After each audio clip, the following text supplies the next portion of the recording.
Yeah, when you were talking about diet, Walt, I think maybe a lot of our listeners were going, okay, he said whole plant foods, but don't I have to load up on the red meat in order to get the benefits for testosterone? So speak to us about meat consumption and Yeah. testosterone, and that when you said heart disease, cardiovascular disease, that made me think of that question.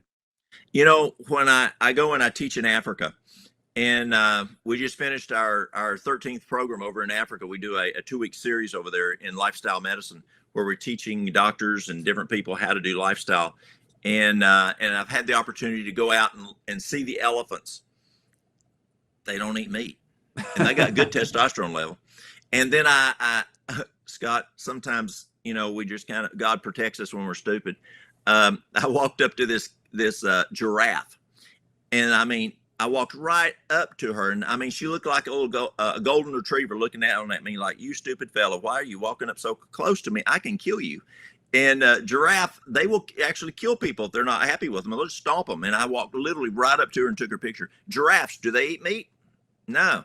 As we look at other animals, a cow, you look at a bull, a Clydesdale, and there's so many animals out in the animal kingdom that are huge animals, and they don't have to have meat for their testosterone. It's interesting, when I took nutrition courses from T. Colin Campbell at Cornell, Campbell said, when you eat meat, and I grew up on a beef cattle farm. We have dairy cattle, then we have beef cattle.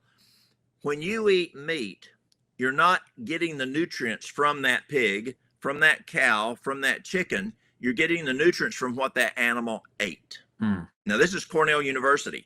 So if you're eating a pig, what are you eating? What's the nutrients coming from? Slop. And so, as we look at chickens, well, chickens eat feed. Well, no, chickens eat mice too, and they eat other little things that run around. So when you eat meat, you're actually getting the nutrients from what that animal ate. Before we go to liver and kidney, I've got to ask you about the soybean, because there's this idea out there as well that eating soybeans is going to lower your testosterone or increase your estrogen. True or false? Yeah, that's a very good question. And you can hear folks, they'll argue that till the cows come home. And I don't care if they're a PhD, MD, you got both sides.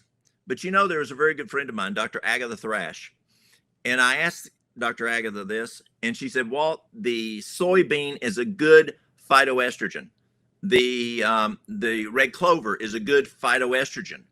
And that phytoestrogen actually helps to get rid of the bad estrogens that are in your plastics and chemicals and things like that.